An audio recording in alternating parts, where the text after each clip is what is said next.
Howdy, lieutenants and economists. The most volatile, evil, disgusting things on the planet, humans. If you have a video request, you can always go to assholeconsulting.com. Yeah, I am gonna charge you, kids. And that is the importance of not fucking up. You are such an asshole! Hey everybody, old Cappy here, and we have a video request. I had to do some research on this because it's on the Icelandic bank bailout, or the lack of bailout, rather the jailing of bankers, which I'd love to be in that commission, and whether or not that could work here. And we all kind of know of Iceland and what they've generally done, just the headline kind of details, but it required a little bit of research, so I did a little bit of research, and I will report back. Anyway, here's the original request. Mr. Cleary, in your video, Greece bailouts in the EU and parasitism, you refer to the situation in Iceland. How much would you charge for a video on how Iceland kicked out the banks, and how realistic is that a solution to the issues of the national debt? I.e., would that work here in the U.S.? So let's first go through what happened in Iceland. Well, first let's understand this. What has caused all the problems of the financial crisis is because of the vital role banks play in an economy. The financial industry, the financial system plays in an economy. Banks and financial systems and financial companies and credit cards and payment systems and all that, that is very analogous to your circulatory system. Your cells in your body need a supply of oxygen, which is carried through blood. And it's pretty much the same thing with money flowing through an economy. It carries value, profit, earnings, wages, whatever else. That is the lifeblood of the economy, and it is the financial system that is the heart of the economy's circulatory system. So like you can maybe hold your breath for 30 seconds, but soon you need new oxygen. And if your heart stops beating just for 10 seconds, it kind of is a major... You get a cut, okay. You catch a cold, all right. Your eye gets infected, you get a little pink eye, okay, here's some treatment, it goes away. But your heart stops, that doesn't bode well at all. And so it's kind of like, it's like very similar to economics. A lot of bad things can happen in little different parts of the economy, but if this one thing goes down, you go into a major recession. So if your heart stops beating, it's not like you catch a cold. Something's got to be done within the next 10 to 15 minutes, otherwise you're going to die. All right? And you're going to have a total economic collapse, which would be akin to your body dying. So banks, scummy as they are, as much as you hate them, and as much right as you have to hate these cocksuckers that are employed in this industry, they're absolutely vital. So what we want to do is make sure that the banking system continues on, even if it's corrupt, even if we have to bail it out. You got to keep that payments and flowing and all that other stuff to go.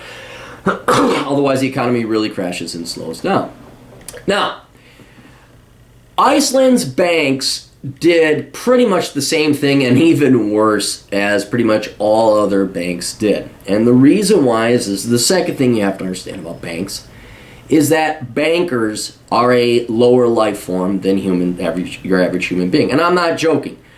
Banks and banking and the finance industry attracts not necessarily a lower intelligent person, but they do in that sometimes, but a less moral person.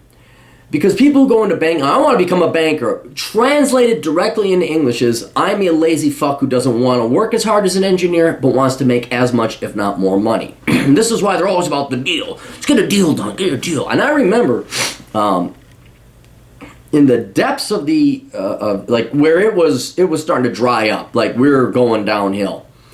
The gray-haired, middle-aged, middle management fucks at the bank I worked at, who are now all, by the way, fired. They're like, they literally said, do not say no to a deal. Try and find a way to make it happen.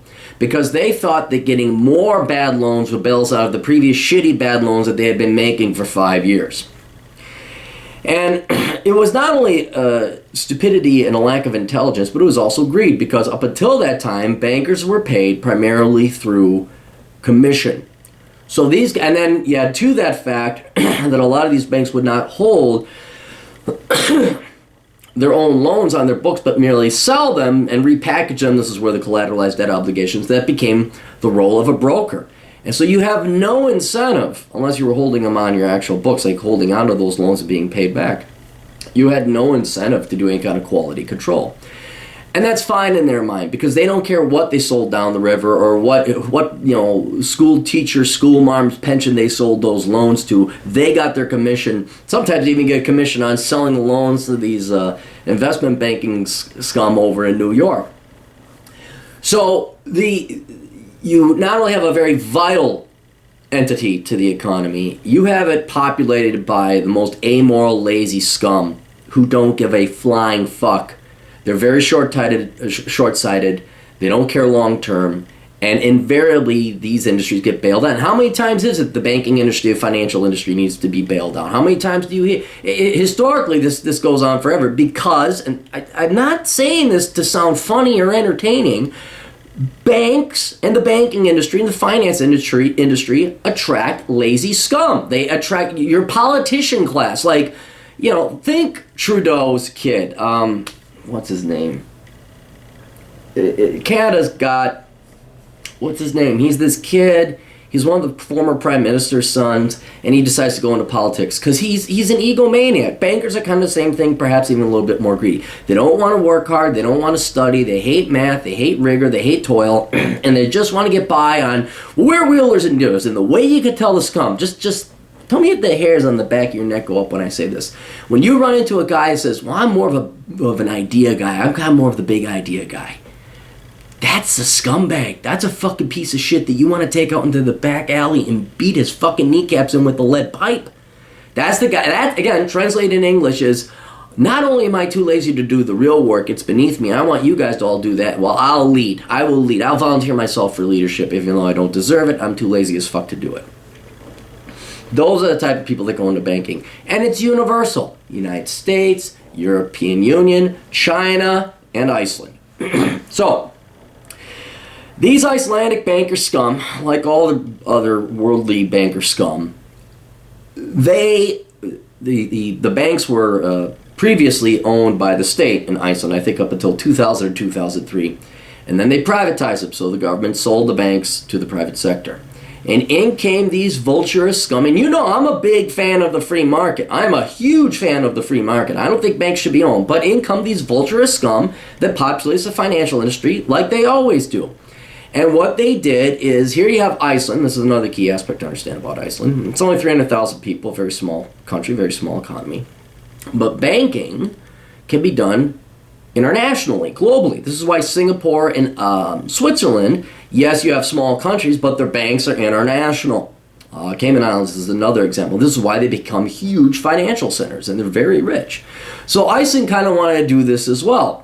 So they ended up expanding, and the only way you could expand that quickly, let me give you some numbers first.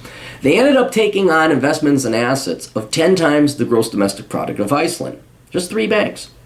Of course, there's only 300,000 people, so it's not like, oh. So these 3 banks end up taking on $10 billion of assets and investments. You say, well, how do you do that? Well, they didn't raise the money. They borrowed it.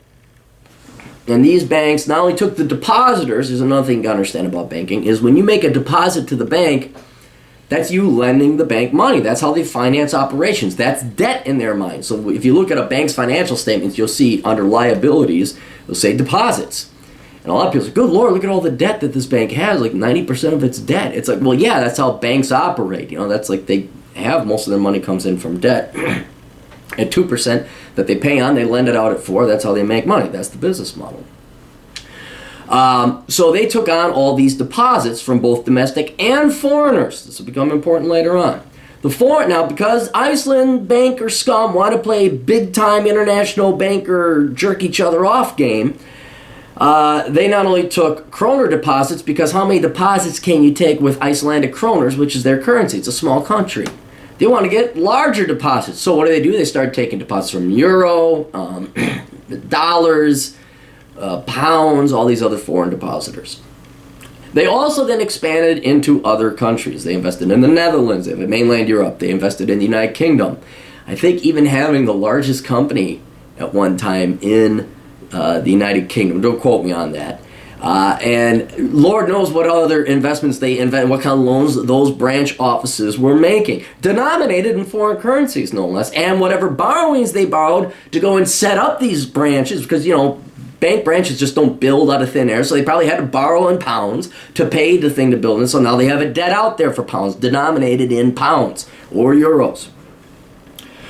So, this did a couple things. One, they got foreign exposure, foreign currency exposure. In other words, these banks owed not kroners, they owed euros, they owed pounds, they owed US dollars to various people and entities that lent them money.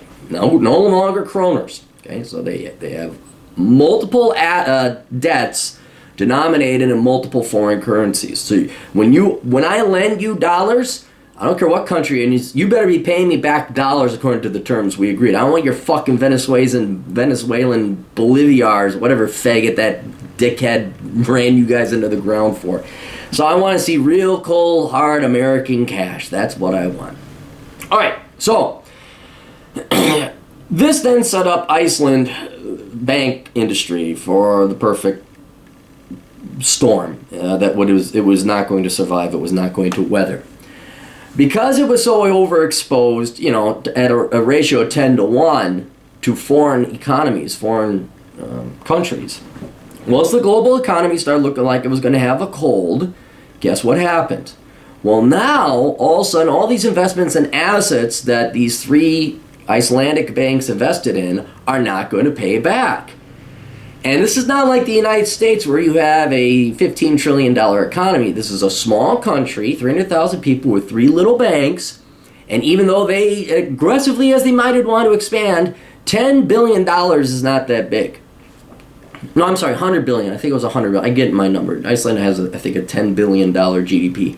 So it was $100 billion. Still, in the grand scheme of things, $100 billion is nothing. Walmart sells that, I think, in a quarter. Okay?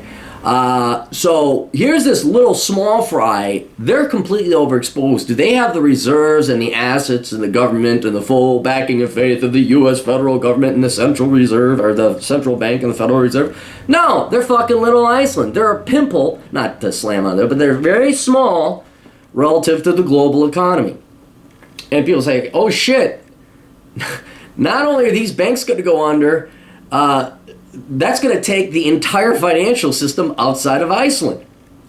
And not only that, these banks are not going to be able to pay back the depositors who gave the Icelandic banks their money to hold, which are denominated in euro, pounds, dollars, and whatever else. So they're saying like, hey, Iceland, you guys better bail out these banks to honor all the deposits. And the Icelandic government's like, whoa, these banks did what? They expanded how much and where? And we're 300,000 people. We can't write checks that these 3 banks' bodies are trying to cash. There's no way we can do it. So what they did is say, fuck you. They basically said, no way, we can't do it. They're only, a lot of people think this is heroic on what the part of Iceland did. It's like, no, they had no choice. This is like, fuck. There's just like, nah, this is a no-brainer. So they said, fuck you, we're letting the banks fail.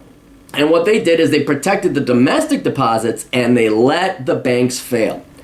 Now here's a little thing, because now you're going to see on the internet when you read about this, they say, look, the left always comes in and lies because they got to push their agenda. They say, look, they jailed the bankers, I'm with you on that, and they didn't follow austerity. And it's like, what? Excuse me? And what they're saying is that the Icelandic government ended up spending more money to help soften the blow. Well, they failed to tell you that they got a $2 billion bailout from not a bailout, but some funds from the IMF. And that I have to look up the amount, but multiple billions of dollars were essentially stolen and confiscated from these foreign depositors, because they basically said, we're not bailing you guys out, you lost that money. Well, that money did through gross national property. We're not going to go through the boring details. You were given billions of dollars, and now that debt is forgiven. So don't say you didn't benefit from that, or like somehow this was austerity. It's like, yeah, when you don't pay your creditors back, that's not austerity. That's not tightening the belt. Anyway, or that's the you have the money to afford to be so glib about, oh, we didn't pursue austerity. Look at how charitable. It's like, yeah, because you got like the equivalent of 100% of your GDP debt forgiven. Yeah, wow, how magnanimous of you. Anyway, so that's an aside. So the government says we're not bailing out the banks. We're not going to honor the deposits. Those banks are going to go and we're gonna find out what the fuck's going on. So that's the real exotic thing, or the cool thing that they've done, is they investigated what the fuck was going on. And I read it. There was a Harvard economist. He did a piece on exactly just what bullshit and scum these bankers were over in Iceland. I mean, outright fraudulent. They would set up foreign shell entities to, like, they'd issue new shit to keep their capital, to make it look like they weren't borrowing as much as they did. What these banks would do is sell new shares of equity. At the same time, they'd set up false companies that they would then lend the money to buy their own shares to make it look like they actually had equity when it was all debt. I mean, these guys were fucking scum, and I ran into fucking scum. I worked with fucking scum. I know scum, and these guys were like the lowest of the low. These guys make Goldman Sachs look like almost church-going good guys that you would meet down at the American Legion for a drink later on. So these guys were doing all sorts of egos driving the. Again, you got to understand these banker scum, which is what worthless, lazy fucks they are. So they were going all out and just outright fraud. And Iceland says, you sons of bitches, you took the sovereign, not the sovereignty, but the equity in the entire country, and you played with it. You risked our entire financial crisis, or our financial system. You risked our financial heart, going overseas, exposing us effectively and our currency to over 10 times our GDP. You're going to jail. You motherfuckers are going to pay for it. So they prosecuted them, and I think they're still, I think somewhere in jail. What did they go after? 200 different bankers. That's awesome. That's fucking awesome. So they did that. Now, here's the drawback. When you steal, which is true, no matter how scummy the bankers were, the people who made the deposit to your bank would kind of like it back. But when you effectively steal foreigners' money, they have a tendency to get pissed off. And they have a tendency to say, we don't trust you anymore. And this is what happened to Argentina.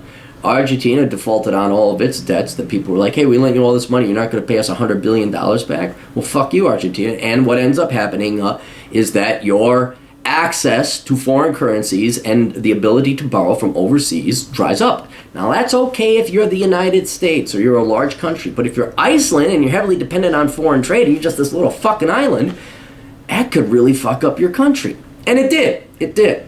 But what they ended up doing is they put in currency controls, capital controls they also call it, where it's like you're not allowed to trade in foreign currency. You're not allowed to carry. You have to hold this.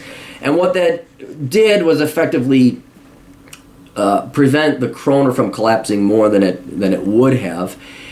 And kind of blunted, though really, it made less severe the inflation that was going to occur, because if you look at Iceland again is a small little country, and I think, what is it, they got tourism, they got volcanoes, they got aluminum smelting, and they got fishing. They're heavily dependent on a lot of shit that's imported there. They really haven't. But if your kroner is going down, your domestic currency is going down, because you just fucked over the world's financial currency markets. Now everything's going to be very expensive. So to buy lumber, to buy gas, to do whatever, you have this worthless currency that no one trusts anymore. Not to mention your capital controls, and now investors, whoa, hold it. You just let those people sink? You just decided that you're going to, we're not so sure about Iceland anymore. So the kroner did go down in value. The Icelandic peoples did suffer some inflation, an increase in unemployment, a real economic collapse that ensued.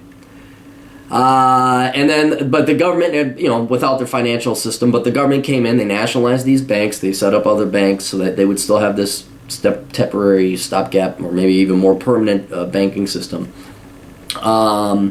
And they've even gone to forgive some mortgages, like they've lowered the mortgage. There's a weird thing they do with their mortgages, which is set to inflation, and since inflation went up, everyone's mortgages went up. So the current government came in and did like this debt forgiveness jubilee sort of thing, so they did that.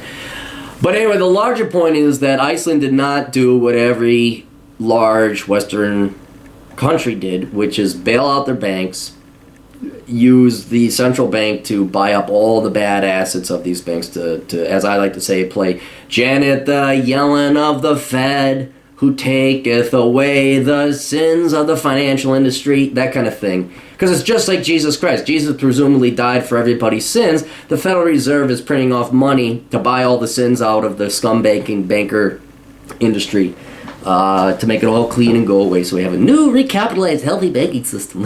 Still headed up by the same incompetent bankster fucking scum. And you guys, it's going to happen again. It's just going to, because you didn't get rid of the people. You didn't get rid of the people. Anyway. Now, what has happened because Iceland... It was the Band-Aid. Do you rip it off or do you peel it off? Iceland's the only country to rip it off. It hurt like fuck right off the bat in a short period of time, but now they're healing quicker. All right? Meanwhile, we're like, ooh, ooh, ooh. And it doesn't matter. Let me understand an economic concept. When there's debt and all that, you got to pay for it no matter what. And you can pay for it right up front and take your lumps and default on it, and people are going to not want to have anything to do with you business-wise. You're going to suck. It's going to be horrible. Your economy's going to collapse. Or you can amortize it over the course of time, slowly peel that Band-Aid off. And you're just going to have slow growth. I mean, look at Japan, look at the look at any large, the European Union. This is what we're doing. This is what we're doing. We're just spreading it out. So we're going to have low economic growth, consistently high unemployment, stuff like that. Now, Iceland wasn't perfectly free market, but it was more free market than not because it did let these banks fail. It had to like that. And if you go back in the olden days, we've had crashes like this before. Banking collapse of 1890. I think there was another one, 1907. Banking crisis of 1907. We crashed, but then we came right back up because we're allowed what's called price discovery. Assets were allowed to fall down to their true value. People were allowed to, investors say, oh, look, prices are getting pretty cheap. I can make money at these low prices. Investment reflooded the market. Everything came back in. Today's first world nations, Western, we don't do that anymore. We got to intervene. We got to ease the blow. We can't let the free market happen. And so now you have two different economies. The Icelandic economy is growing now faster than the European. I think it's the fastest growing European Union country, bar like maybe Switzerland or Luxembourg, one of these small type emirates. They're doing better, and because they got rid of it, man. I'll tell you another story. The amount of time and wasted time is GDP. That's all it is. The amount of time I wasted working at the latest bank I did on loans that were never going to get paid back and dealing with the government regulation that came with it. This bank was under audit, as it should have been. They were dumber than fuck. I didn't do one loan. I didn't do one fucking loan at this bank. All I did was deal with federal regulators. That was about 40% of it. And 60% of my time was dealing with bad assets, with our problem loan portfolio. And I said, as I said millions of times before at the previous banks, I said, just take your hit and run. Just take the hit, write it off the books, take the hit, run. Recapitalize, go and issue new shares, whatever. We are wasting so much time. You are paying me and other people so much fucking money to try and squeeze blood from a turnip. It's never going to pay. Get rid of this shit. Sell it for the pennies on the dollar we get, and let's go get some new business that actually is going to... No, damn. But that was going on nationwide. Why? Because bankers have ego, and bankers can't admit they made a bad loan. And they got to get it, well, let's extend the deal. Let's hold on. It's a little rash, It's like dipshit, you got $2.1 million out on this fucking piece of property. The roof now is leaking, it's starting to collapse because you guys have been sitting on it, repossessed for 2 fucking years, and you think you're going to get $2.1 million. That thing is going to be a fucking biohazard pretty soon. It's going to be a liability. Anyway, so that was going on nationwide. And it's this ego, this vanity to salvage these, like, no, my Lord portfolio is still good. I still have it, bills still pay. You just see. Instead of just taking your 75% loss and moving on, they had to amortize it. So even the GDP figures we have, it just drags it out. And instead of taking your time and efforts and money and capital, investing it in new ventures, new loans, new investments, new companies that actually are going to produce.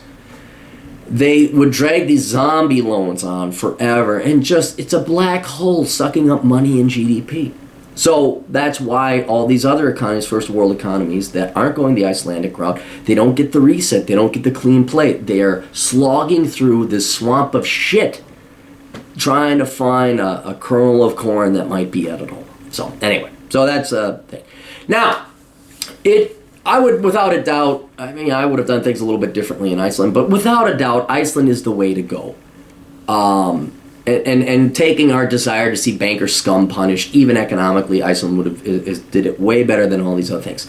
But is that possible here in the United States? Well, if the United States decided to do, see, Iceland was 300,000 people, and they suffered a couple of years of bad stuff.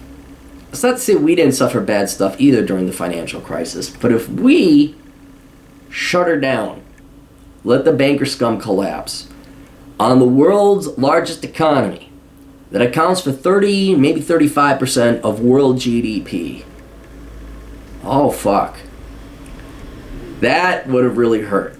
That, and I can't tell. Would have been like Iceland where, we come back. Yeah, it would have. I mean, you would have seen price discovery. You would have seen prices drop a lot more. But then there's the issue of whether it would have just ushered in total economic collapse and nothing. The electricity would have gone up. I personally don't believe so.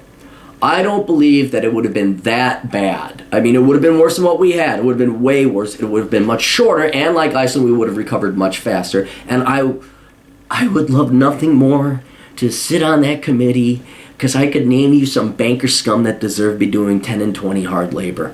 And you pay me, I'll go get them. You pay me, I'll be like Dog the Bounty Hunter, except I'm a small guy, so it'd be like Clary the tranquilizer sniper, because these bankers are big and fat. I'd have to get a dolly, because they eat, they don't run, they golf a little bit, but these are big fat bankers. You gave me a rhino dart, and then I gotta go and then load them up and throw them in the truck. Maybe get new struts on the truck. Bankers are fat. But yeah, I know, seriously, I know them. I know people I'd go hunt down. I'll bring them to justice. I'll bring them in. You pay me a bounty. Banker bounty hunter, Aaron Clary. Weigh him by pound. You guys ever see that tuna show where they bring in the tuna? Ooh, you got a big one. Yes, sir, Bob. As fat as he is, that's as many bad loans as he made. We're going to get our pound of flesh out of this fat fucker. Anyway, getting back to the economics of it, no one can know for sure, but it is my estimation that if we were to do that here in the United States, it would have thrown the world into another Great Depression. We would have totally fucked shit up, which is good, which is, if you want to argue the economic philosophy, that's exactly what needed to be done. I think the recovery would have been faster and quicker, and I think, here's the other thing, is if we actually jailed bankers and got these scumbags, criminals, if we got these, why do we take criminals out of society? Because criminals slow us down, because criminals harm us. But that's the drug dealers, and even then, the drug dealers, oh, fucking El Chapo, go, man. Fucking go, El Chapo.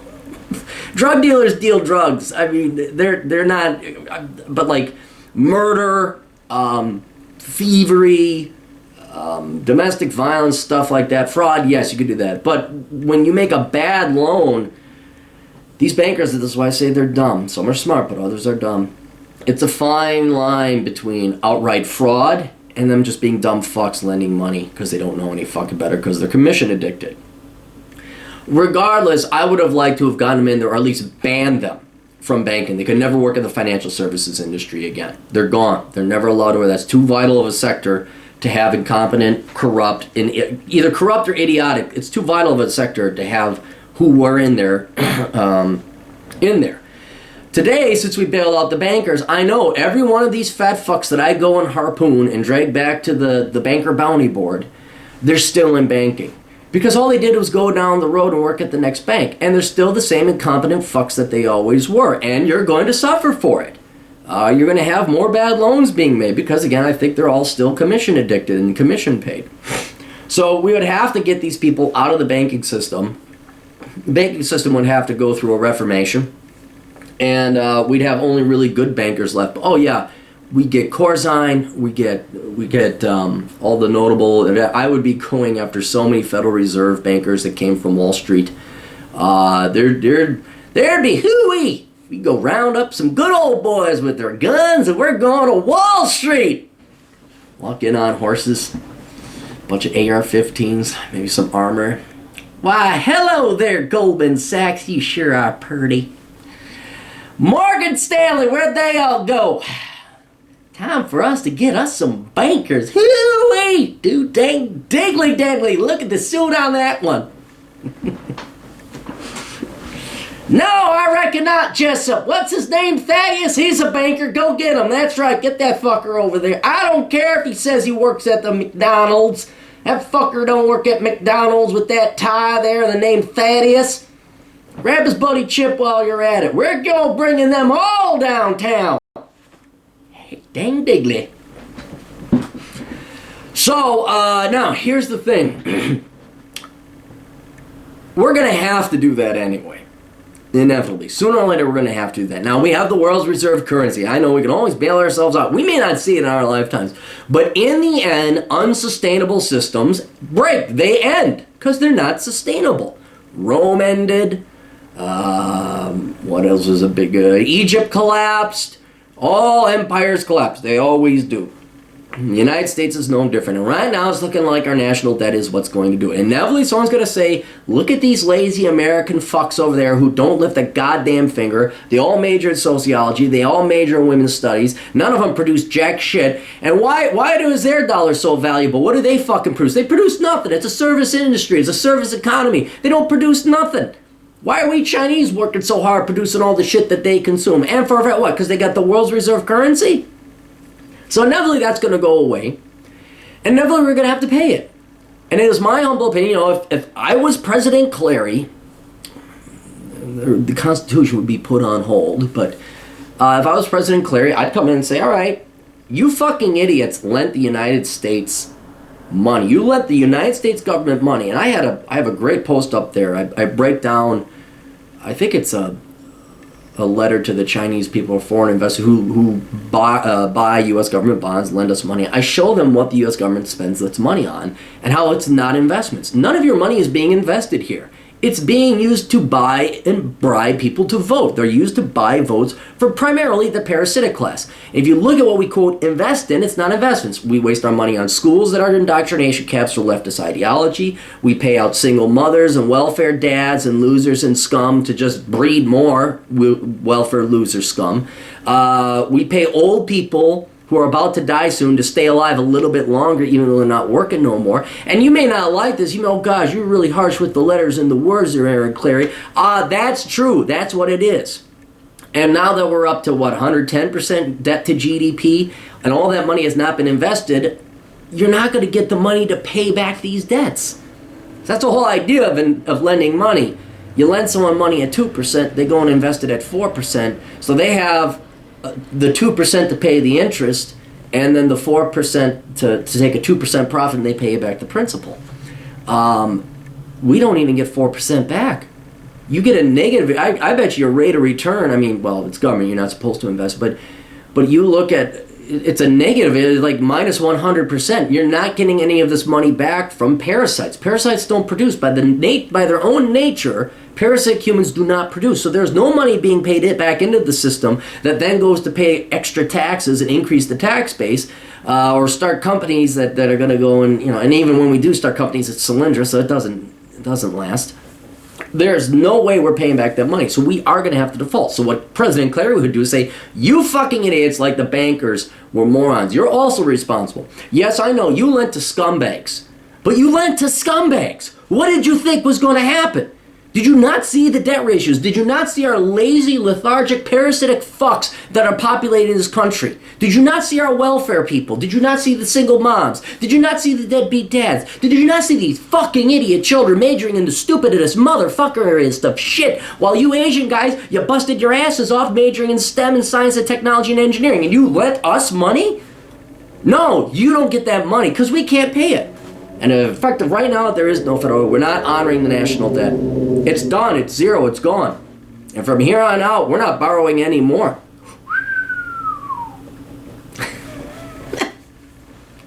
Now, if we still had the world reserve currency, which is technically what we're doing in kind of a sneaky way, if we had a world reserve currency, we might sustain that rather well. And plus, we have our military. But I think that would then trigger a global jubilee where everyone just, fuck it, we're not paying our debts, it's done and over. And whoever was ending up holding these government bonds that actually thought lending to parasitic socialist governments was a good idea, they'd have zero value. So a lot of the guilt is on, you have to put the guilt on these banker scum or these naive investors who actually, this is why I don't own U.S. government bonds. Why would I give money to the Barack Obama to go give it to his welfare group? Why would I do that? That's not an investment. So there is some responsibility. The national debt is not us hardworking taxpayer Americans' responsibility. I wish you kind of understand. It's not our responsibility. We're not bad. That's not us. That's between you and some socialist dipshit government that you lent money to. And then we pissed it away on a couple wars, but more so, 75% went to the lazy and the non-productive of our population. You lent money to be used as bribe money. Fuck you, you're dumber than shit. You don't get your money back, and we're not working harder to pay the extra taxes to pay for it. That would be what old Aaron Clare would do. But it's going to have to happen one of these days. And yeah, there's going to be economic fallout like you wouldn't believe. But if we were to do that, I believe, like I said, I cannot tell you how much the depths would be. I cannot tell you how bad the crash would be and the economic collapse would be. I don't know. But I do know the recovery would be a lot quicker. I do know that the trick would be to be reassuring other people in the future that the U.S. would not default again. Although, what would be awesome, no one would lend the U.S. government money. We'd have to run a balanced budget. That could be the best thing ever. Just say, what? You defaulted on 16 trillion? We're not getting a penny? Fuck you. And then, oh, wow, we got to live within our means now, guys. Oh, the welfare class would, there'd be probably a civil war, a zombie apocalypse. You'd have all, where's my government check? Who dang diggly, where's my paycheck? I just had me another kid. Who would pay for the people of Wyoming's meth habits? Who would pay? Anyway, so yes, it is inevitable. How we do it, I like the quick Band-Aid approach, and because that does allow for price discovery more quickly. It would allow for the economy to grow faster. But, I'm not president. I'm not in charge. We're not a small country like Iceland where we can, threaten our politicians by throwing stones at the parliament without getting arrested. And the banking system and the government is way too interconnected, way too big, way too powerful to let that happen. The bankers, on top of making money, the bankers also need ego. They also need to think that they're big. Like these idiots, they think they're awesome. One guy says, so you're saying you're a better economist than the people over at Goldman Sachs? Yeah, I am, because I've never required a bailout. And it's true. Goldman Sachs, General Motors, Morgan Stanley, these companies shouldn't exist anymore. They're not that good. So what we're paying for is not for an efficient banking system. We're paying for bankers' egos to go play big-time corporate investment banker type when they're losers. They are losers. They lost. They would not be around anymore if it weren't for hard-working, normal people like us to bail them out.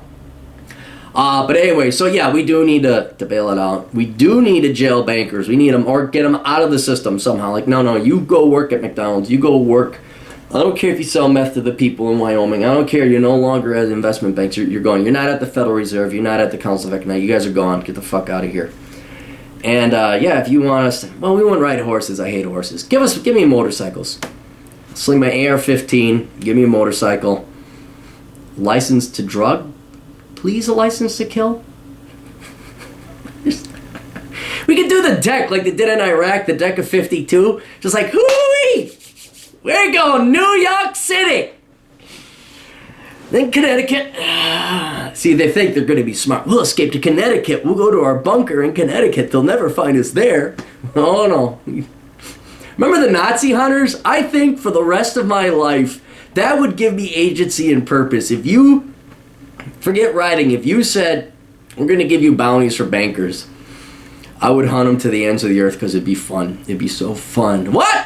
Over in Istanbul? Woohoo! We are getting ourselves a plane ticket.